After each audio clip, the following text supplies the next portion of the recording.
दोस्तों, हिंदू धर्म में बहुत से लोग गुरुवार के दिन बृहस्पतिवार का व्रत रखते हैं। इस व्रत में विष्णु भगवान का पूजन, व्रत कथा पढ़ना और पीले वस्त्र और भोजन का बहुत महत्व बताया गया है। बहुत से लोग अपने जीवन में सुख, शांति और मनोकामना की पूर्ति के लिए गुरुवार व्रत रखते हैं।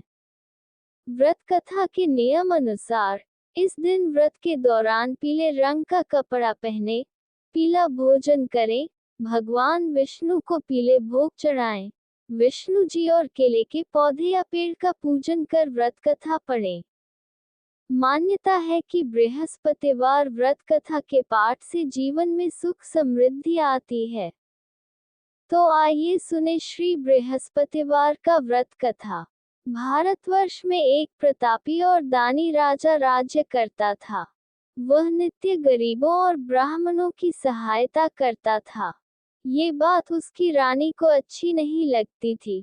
वह नहीं गरीबों को दान देती, नहीं भगवान का पूजन करती थी और राजा को भी दान देने से मना किया करती थी। एक दिन राजा शिकार खेलने वन को गए हुए थे, तो रानी महल में अकेली थी। उसी समय बृहस्पति देव साधु वेश में राजा के महल में भिक्षा के लिए गए और भिक्षा मांगी।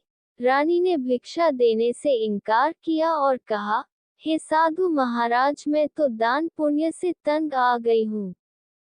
मेरा पति सारा धन लुटाते रहते हैं। मेरी इच्छा है कि हमारा धन नष्ट हो जाए, फिर न रहेगा बांस, न बजेगी बांसुरी। साधु ने कहा, देवी तुम तो बड़ी विचित्र हो। धन, संतान तो सभी चाहते हैं। पुत्र और लक्ष्मी तो पापी के घर भी होने चाहिए। यदि तुम्हारे पास अधिक धन है तो भूखों को भोजन दो, प्यासों के लिए प्याऊ बनवाओ, मुसाफिरों के लिए धर्मशालाएं खुलवाओ। जो निर्धन अपनी कुंवारी कन्याओं का विवाह नहीं कर सकते, उनका विवाह करा दो। ऐसे और कई काम हैं जिनके करने से तुम्हारा यश लोक परलोक में फैलेगा। परंतु रानी पर उपदेश का कोई प्रभाव न पड़ा। वह बोली, महाराज आप मुझे कुछ न समझाएं। मैं ऐसा धन नहीं चाहती जो हर जगह बांटती फिरूं। साधु ने उत्तर दिया, यदि तुम्हारी यही इच्छा है तो तथास्तु। तुम ऐसा करना कि बृहस्पतिवार को घर लीपकर पीली ती से अपना सिर धोकर स्नान करना, गुरुवार के दिन कपड़े धोना। ऐसा करने से आपका सारा धन नष्ट हो जाएगा। इतना कहकर वह साधु महाराज वहां से आलोप हो गए। साधु के अनुसार कई बातों को पूरा करते हुए रानी को केवल 3 बृहस्पतिवार ही बीते थे कि उसकी समस्त धन संपत्ति नष्ट हो गई। भोजन के लिए राजा का परिवार तरसने लगा। तब एक दिन राजा ने रानी से बोला कि हे रानी, तुम यहीं रहो, मैं दूसरे देश को जाता हूँ, क्योंकि यहाँ पर सभी लोग मुझे जानते हैं। इसलिए मैं यहाँ कोई छोटा कार्य नहीं कर सकता। ऐसा कहकर राजा परदेश चला गया। वहां वह जंगल से लकड़ी काट कर लाता और शहर में बेचता। इस तरह वह अपना जीवन व्यतीत करने लगा। इधर राजा के परदेश जाते ही रानी और दासी दुखी रहने लगी। एक बार जब रानी और दासी को 7 दिन तक बिना भोजन के रहना पड़ा, तो रानी ने अपनी दासी से कहा, हे दासी, पास ही के नगर में मेरी बहन रहती है। वह बड़ी धनवान है। तू उसके पास जा और कुछ लेके आ, ताकि थोड़ी बहुत गुजर बसर हो जाए। दासी रानी की बहन के पास गई। उस दिन गुरुवार था और रानी की बहन उस समय बृहस्पतिवार व्रत की कथा सुन रही थी। दासी ने रानी की बहन को अपनी रानी का संदेश दिया, लेकिन रानी की बड़ी बहन ने कोई उत्तर नहीं दिया। जब दासी को रानी की बहन से कोई उत्तर नहीं मिला तो वह बहुत दुखी हुई और उसे क्रोध भी आया। दासी ने वापस आकर रानी को सारी बात बता दी। सुनकर रानी ने अपने भाग्य को कोसा। उधर रानी की बहन ने सोचा कि मेरी बहन की दासी आई थी, परंतु मैं उससे नहीं बोली, इससे वह बहुत दुखी हुई होगी। कथा सुनकर और पूजन समाप्त करके वह अपनी बहन के घर आई और कहने लगी, हे बहन, मैं बृहस्पतिवार का व्रत कर रही थी। तुम्हारी दासी मेरे घर आई थी, परंतु जब तक कथा होती है तब तक न तो उठते हैं और न ही बोलते हैं, इसलिए मैं नहीं बोली। कहो दासी क्यों गई थी? रानी बोली, बहन तुमसे क्या छिपाऊं, हमारे घर में खाने तक को अनाज नहीं था। ऐसा कहते कहते रानी की आंखें भर आई। उसने दासी समेत पिछले 7 दिनों से भूखे रहने तक की बात अपनी बहन को विस्तार पूर्वक सुना दी। रानी की बहन बोली, देखो बहन, भगवान बृहस्पतिदेव सबकी मनोकामना को पूर्ण करते हैं। देखो शायद तुम्हारे घर में अनाज रखा हो। पहले तो रानी को विश्वास नहीं हुआ, पर बहन के आग्रह करने पर उसने अपनी दासी को अंदर भेजा तो उसे सचमुच अनाज से भरा एक घड़ा मिल गया। ये देखकर दासी को बड़ी हैरानी हुई। दासी रानी से कहने लगी, हे रानी, जब हमको भोजन नहीं मिलता तो हम व्रत ही तो करते हैं, इसलिए क्यों न इनसे व्रत और कथा की विधि पूछ ली जाए, ताकि हम भी व्रत कर सकें। तब रानी ने अपनी बहन से बृहस्पतिवार व्रत के बारे में पूछा। उसकी बहन ने बताया, बृहस्पतिवार के व्रत में चने की दाल और मुनक्का से विष्णु भगवान का केले की जड़ में पूजन करें तथा दीपक जलाएं, व्रत कथा सुने और पीला भोजन ही करें। इससे बृहस्पति देव प्रसन्न होते हैं। व्रत और पूजन विधि बताकर रानी की बहन अपने घर को लौट गई। 7 दिन के बाद जब गुरुवार आया, तो रानी और दासी ने व्रत रखा। घुड़साल में जाकर चना और गुड़ लेकर आई। फिर उससे केले की जड़ तथा विष्णु भगवान का पूजन किया। अब पीला भोजन कहाँ से आए, इस बात को लेकर दोनों बहुत दुखी थे। चूंकि उन्होंने व्रत रखा था, इसलिए बृहस्पति देव उनसे प्रसन्न थे। इसलिए वे एक साधारण व्यक्ति का रूप धारण कर 2 थालों में सुंदर पीला भोजन दासी को दे गए। भोजन पाकर दासी प्रसन्न हुई और फिर रानी के साथ मिलकर भोजन ग्रहण किया। उसके बाद वे सभी गुरुवार को व्रत और पूजन करने लगी। बृहस्पति भगवान की कृपा से उनके पास फिर से धन संपत्ति आ गई, परंतु रानी फिर से पहले की तरह आलस्य करने लगी। तब दासी बोली, देखो रानी, तुम पहले भी इस प्रकार आलस्य करती थी।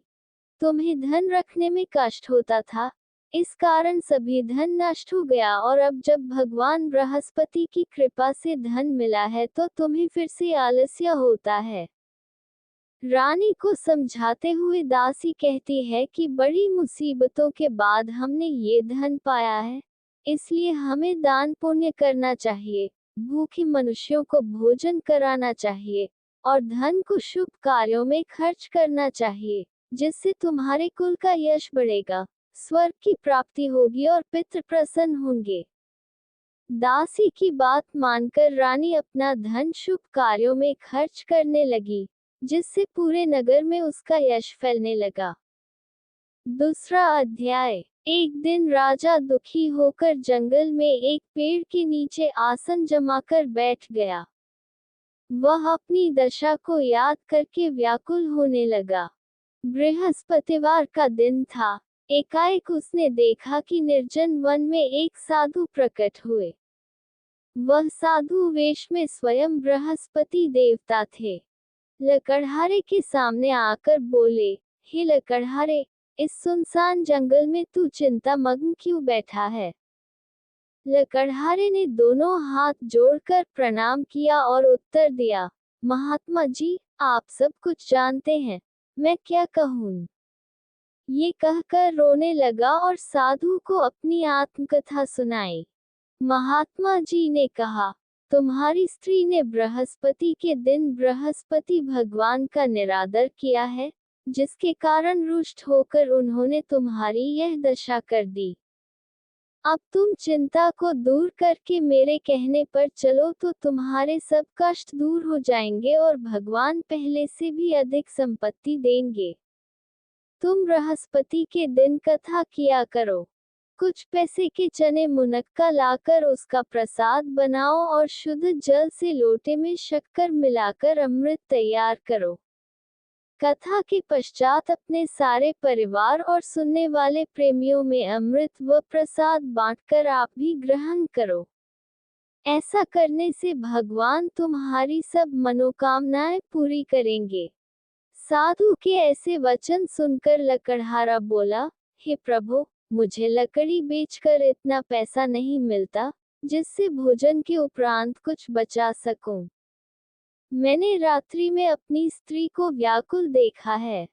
मेरे पास कुछ भी नहीं जिससे मैं उसकी खबर मंगा सकूं। साधु ने कहा, हे लकड़हारे, तुम किसी बात की चिंता मत करो। बृहस्पति के दिन तुम रोजाना की तरह लकड़ियां लेकर शहर को जाओ। तुमको रोज से दुगुना धन प्राप्त होगा, जिससे तुम भली भांति भोजन कर लोगे तथा बृहस्पति देव की पूजा का सामान भी आ जाएगा। इतना कहकर साधु अंतर्ध्यान हो गए। धीरे धीरे समय व्यतीत होने पर फिर वही बृहस्पतिवार का दिन आया। लकड़हारा जंगल से लकड़ी काटकर किसी शहर में बेचने गया। उसे उस दिन और दिन से अधिक पैसा मिला। राजा ने चना गुड़ आदि लाकर गुरुवार का व्रत किया। उस दिन से उसके सभी क्लेश दूर हुए, परंतु जब दोबारा गुरुवार का दिन आया तो बृहस्पतिवार का व्रत करना भूल गया। इस कारण बृहस्पति भगवान नाराज हो गए। उस दिन उस नगर के राजा ने विशाल यज्ञ का आयोजन किया तथा शहर में ये घोषणा करा दी कि कोई भी मनुष्य अपने घर में भोजन न बनावे, न आग जलावे, समस्त जनता मेरे यहाँ भोजन करने आवे। इस आज्ञा को जो न मानेगा उसे फांसी की सजा दी जाएगी। इस तरह की घोषणा संपूर्ण नगर में करवा दी गई।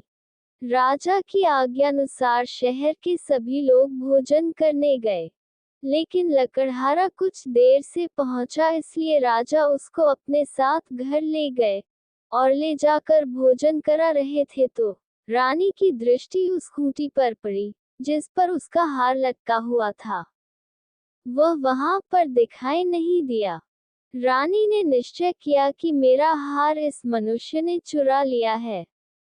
उसी समय सिपाहियों को बुलाकर उसको कारागार में डलवा दिया। जब लकड़हारा कारागार में पड़ गया और बहुत दुखी होकर विचार करने लगा कि न जाने कौन से पूर्व जन्म के कर्म से मुझे ये दुख प्राप्त हुआ है, और उसी साधु को याद करने लगा जो कि जंगल में मिला था। उसी समय तत्काल बृहस्पति देव साधु के रूप में प्रकट हुए और उसकी दशा को देखकर कहने लगे, अरे मूर्ख, तूने बृहस्पति देव की कथा नहीं करी, इस कारण तुझे दुख प्राप्त हुआ है। अब चिंता मत कर, बृहस्पतिवार के दिन कारागार के दरवाजे पर 4 पैसे पड़े मिलेंगे। उनसे तू बृहस्पति देव की पूजा करना, तेरे सभी कष्ट दूर हो जाएंगे। बृहस्पति के दिन उसे 4 पैसे मिले। लकड़हारे ने कथा कही। उसी रात्रि को बृहस्पति देव ने उस नगर के राजा को स्वप्न में कहा, हे राजा, तुमने जिस आदमी को कारागार में बंद कर दिया है वह निर्दोष है। वह राजा है, उसे छोड़ देना। रानी का हार उसी खूंटी पर लटका है। अगर तू ऐसा नहीं करेगा तो मैं तेरे राज्य को नष्ट कर दूंगा। इस तरह रात्रि के स्वप्न को देखकर राजा प्रातःकाल उठा और खूंटी पर हार देखकर लकड़हारे को बुलाकर क्षमा मांगी तथा लकड़हारे को योग्य सुंदर वस्त्र आभूषण देकर विदा कर दिया। बृहस्पति देव की आज्ञानुसार लकड़हारा अपने नगर को चल दिया। राजा जब अपने नगर के निकट पहुंचा तो उसे बड़ा आश्चर्य हुआ। नगर में पहले से अधिक बाग, तालाब, कुएं तथा बहुत सी धर्मशाला, मंदिर आदि बन गई हैं। राजा ने पूछा, ये किसका बाग और धर्मशाला है? तब नगर के सब लोग कहने लगे, ये सब रानी और बांदी के हैं। तो राजा को आश्चर्य हुआ और गुस्सा भी आया। जब रानी ने ये खबर सुनी कि राजा आ रहे हैं, तो उन्होंने बांदी से कहा कि हे दासी, देख राजा हमको कितनी बुरी हालत में छोड़ गए थे। हमारी ऐसी हालत देखकर वह लौट न जाएं, इसलिए तू दरवाजे पर खड़ी हो जा। आज्ञानुसार दासी दरवाजे पर खड़ी हो गई। राजा आए तो उन्हें अपने साथ लिवा लाए। तब राजा ने क्रोध करके अपनी रानी से पूछा कि यह धन तुम्हें कैसे प्राप्त हुआ है? तब उन्होंने कहा, हमें ये सब धन बृहस्पति देव के इस व्रत के प्रभाव से प्राप्त हुआ है। राजा ने निश्चय किया कि 7 रोज बाद तो सभी बृहस्पति देव का पूजन करते हैं, परंतु मैं प्रतिदिन दिन में 3 बार कहानी तथा रोज व्रत किया करूंगा। अब हर समय राजा के टेमे चने की दाल बंधी रहती तथा दिन में 3 बार कहानी कहता। एक रोज राजा ने विचार किया कि चलो अपनी बहन के यहाँ हो आवे। इस तरह निश्चय कर राजा घोड़े पर सवार हो अपनी बहन के यहाँ को चलने लगा। मार्ग में उसने देखा कि कुछ आदमी एक मुर्दे को लिए जा रहे हैं। उन्हें रोककर राजा कहने लगा, अरे भाइयों, मेरी बृहस्पति देव की कथा सुन लो। वे बोले, लो, हमारा तो आदमी मर गया है, इसको अपनी कथा की पड़ी है। परंतु कुछ आदमी बोले, अच्छा कहो, हम तुम्हारी कथा भी सुनेंगे। राजा ने दाल निकाली और जब कथा आधी हुई थी कि मुर्दा हिलने लग गया, और जब कथा समाप्त हो गई तो राम राम करके मनुष्य उठकर खड़ा हो गया। आगे मार्ग में उसे एक किसान खेत में हल चलाता मिला। राजा ने उसे देख और उससे बोले, अरे भैया, तुम मेरी बृहस्पतिवार की कथा सुन लो। किसान बोला, जब तक मैं तेरी कथा सुनूंगा तब तक 4 हरया जोत लूंगा। जा अपनी कथा किसी और को सुनाना। इस तरह राजा आगे चलने लगा। राजा के हटते ही बैल पछाड़ खाकर गिर गए तथा किसान के पेट में बड़ी जोर का दर्द होने लगा। उस समय उसकी माँ रोटी लेकर आई। उसने जब ये देखा तो अपने पुत्र से सब हाल पूछा और बेटे ने सभी हाल कह दिया। तो बुढ़िया दौड़ी दौड़ी उस घुड़सवार के पास गई और उससे बोली कि मैं तेरी कथा सुनूंगी, तू अपनी कथा मेरे खेत पर चलकर ही कहना। राजा ने बुढ़िया के खेत पर जाकर कथा कही, जिसके सुनते ही वह बैल उठ खड़े हुए तथा किसान के पेट का दर्द भी बंद हो गया। राजा अपनी बहन के घर पहुंचा। बहन ने भाई की खूब मेहमानी की। दूसरे रोज प्रातःकाल राजा जगा तो वह देखने लगा कि सब लोग भोजन कर रहे हैं। राजा ने अपनी बहन से कहा, ऐसा कोई मनुष्य है जिसने भोजन नहीं किया हो, मेरी बृहस्पतिवार की कथा सुन ले। बहन बोली, हे भैया, ये देश ऐसा ही है कि पहले यहाँ लोग भोजन करते हैं, बाद में अन्य काम करते हैं। अगर कोई पड़ोस में हो तो देख आऊं। वह ऐसा कहकर देखने चली गई, परंतु उसे कोई ऐसा व्यक्ति नहीं मिला जिसने भोजन न किया हो। अतः वह एक कुम्हार के घर गई जिसका लड़का बीमार था। उसे मालूम हुआ कि उनके यहाँ 3 रोज से किसी ने भोजन नहीं किया है। रानी ने अपने भाई की कथा सुनने के लिए कुम्हार से कहा और वह तैयार हो गया। राजा ने जाकर बृहस्पतिवार की कथा कही, जिसको सुनकर उसका लड़का ठीक हो गया। अब तो राजा की प्रशंसा होने लगी। एक रोज राजा ने अपनी बहन से कहा कि हे बहन, हम अपने घर को जाएंगे, तुम भी तैयार हो जाओ। राजा की बहन ने अपनी सास से कहा। सास ने कहा, हाँ चली जा। परंतु अपने लड़कों को मत ले जाना, क्योंकि तेरे भाई की कोई औलाद नहीं है।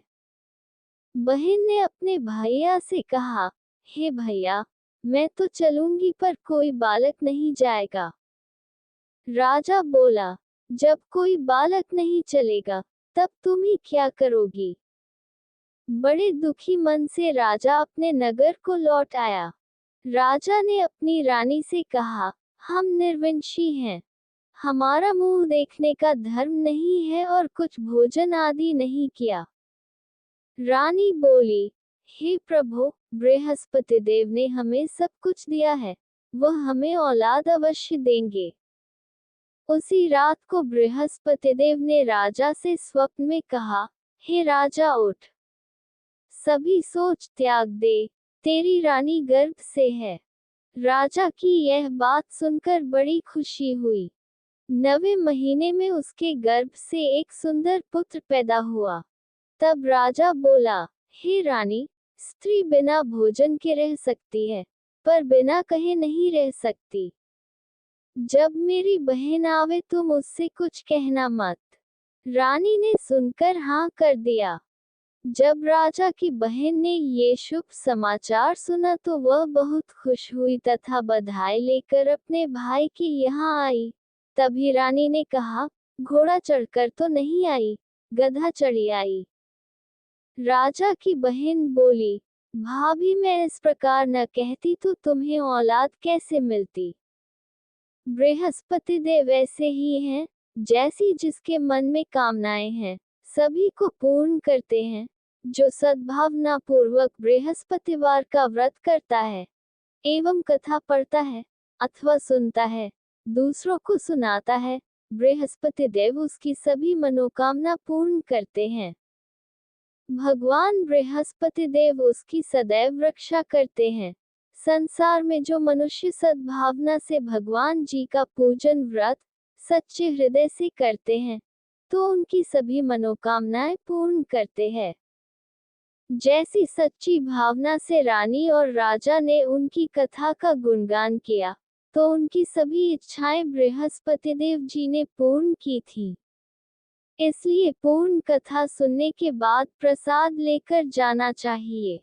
हृदय से उसका मनन करते हुए जयकारा बोलना चाहिए। तीसरी कथा। प्राचीन काल में एक ब्राह्मण रहता था। वह बहुत निर्धन था। उसकी कोई संतान नहीं थी। उसकी स्त्री बहुत मलिनता के साथ रहती थी। वह स्नान न करती, किसी देवता का पूजन न करती। इससे ब्राह्मण देवता बड़े दुखी थे। बेचारे बहुत कुछ कहते थे, किंतु उसका कुछ परिणाम न निकला। भगवान की कृपा से ब्राह्मण की स्त्री के कन्या रूपी रत्न पैदा हुआ। कन्या बड़ी होने पर प्रातः स्नान करके विष्णु भगवान का जाप व बृहस्पतिवार का व्रत करने लगी। अपने पूजन पाठ को समाप्त करके विद्यालय जाती तो अपनी मुट्ठी में जौ भर के ले जाती और पाठशाला के मार्ग में डालती जाती। तब ये जौ स्वर्ण के हो जाते। लौटते समय उनको बीनकर घर ले आती थी। एक दिन वह बालिका सूप में उस सोने के जौ को फटक कर साफ कर रही थी कि उसके पिता ने देख लिया और कहा, हे बेटी, सोने के जौ के लिए सोने का सूप होना चाहिए। दूसरे दिन बृहस्पतिवार था। इस कन्या ने व्रत रखा और बृहस्पति देव से प्रार्थना करके कहा, मैंने आपकी पूजा सच्चे मन से की हो तो मेरे लिए सोने का सूप दे दो। बृहस्पति देव ने उसकी प्रार्थना स्वीकार कर ली। रोजाना की तरह वह कन्या जौ फैलाती हुई जाने लगी। जब लौटकर जौ बीन रही थी तो बृहस्पति देव की कृपा से सोने का सूप मिला।